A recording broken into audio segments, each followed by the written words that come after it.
fight IDT should be taken very seriously.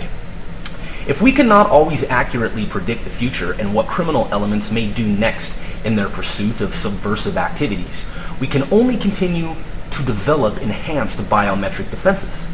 enhancing, thus increasing the strengths and effectiveness of ethical technologies within the scope of currently available as well as proposed biometric defense applications serves to limit the amount of access that non-experts, skilled computer hackers, and dedicated criminals have to other people's personal information.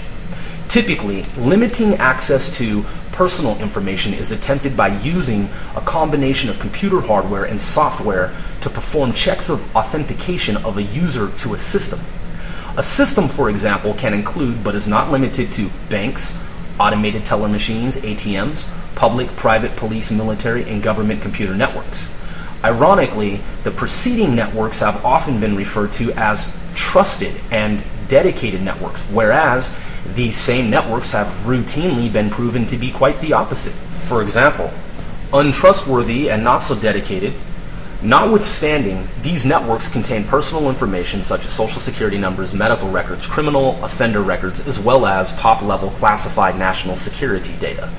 Other confidential and highly sensitive information may also include, but is certainly not limited to, information such as the names and addresses of government informants and codes to financial institutions. It can easily be inferred that any user who has successfully gained access to codes related to that of any given financial institution, whether the user is authorized or unauthorized to have access to such financial institution, could theoretically withdraw funds, perhaps billions of dollars worth of funds.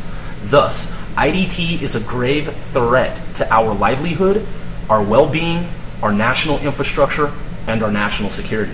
We must also consider how alarming the fact is that in the 21st century, stolen monies and data are not always easily retrievable, in contrast to how much easier it may have been to track similarly stolen monies and data before the advent of certain advanced data forensics technologies. In the not-so-distant past, thieves having stolen billions of dollars, for instance, in the course of spending the billions of dollars worth of stolen funds, would statistically have left myriad clues for detectives, which would have eventually led to the apprehension and/or identification of some, if not all, of the thieves involved. However, advanced technologies have often been thought of as double-edged swords. Despite certain technologies having been invented which have allowed for better,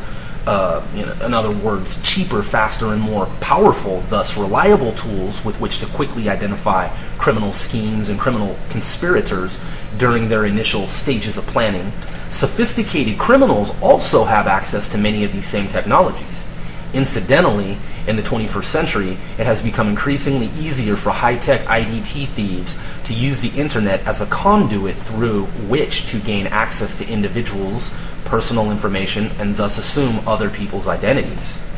In many cases of IDT, it has been incredibly difficult, if not impossible, given certain perceived technological limitations, for law enforcement agents, governments, and security experts to track various perpetrators of IDT.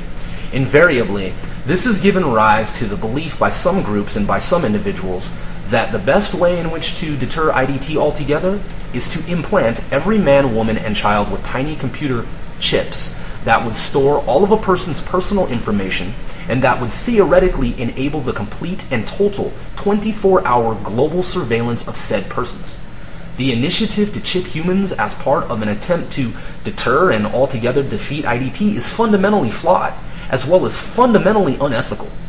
On one hand, some people do in fact believe, or at least make the claim, that chipping is the best method and therefore the most logically sound strategy for use in what has become a protracted war against IDT, as well as what has become a protracted and perceived war against terror. On the other hand, many Christian and religious groups perceive any and all attempts to advance the science of chipping under any auspices that such technologies would, on the contrary, be used for the greater good as truly the ultimate encroachment. In a Finance Services Review article from 2001, John Matejkovic and Karen Leahy rightly offer that their proposed legislation to help thwart IDT is by no means a perfect solution. The authors are quite prudent in that their proposed solution, at least to begin with, calls for stiff punitive measures to be taken against any and all of those who have been found guilty of IDT. This is a smarter, more intelligent, and thus more sensible approach than that of stripping Americans of our privacy rights under the guise of strengthening national security. But again, some will argue that during a protracted conflict such as the perceived war on terror, having fewer rights is crucial in order to protect national security. As a result of such arguments and initiatives by those who are proponents and in favor of chipping, some legal jurisdictions within the United States have already outlawed the practice of chipping. In regard to IDT abuses involving the Social Security Administration, Timothy O'Brien of the New York Times states in an article on the subject that in 1998 there were 11,000 complaints, in contrast to that of 7,868 from the previous year. According to one particular website called the RFID Weblog, Walmart happens to be one of the biggest supporters of RFID, in that Walmart claims that RFID helps track store inventory and is therefore harmless. In conclusion, chipping humans as a means with which to deter IDT is the antithesis of international security.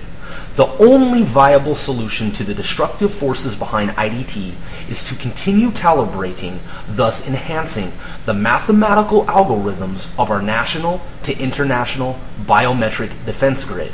until we discover a robust formula which ultimately makes it virtually impossible to circumvent the system, even if the latter is merely a utopian idea.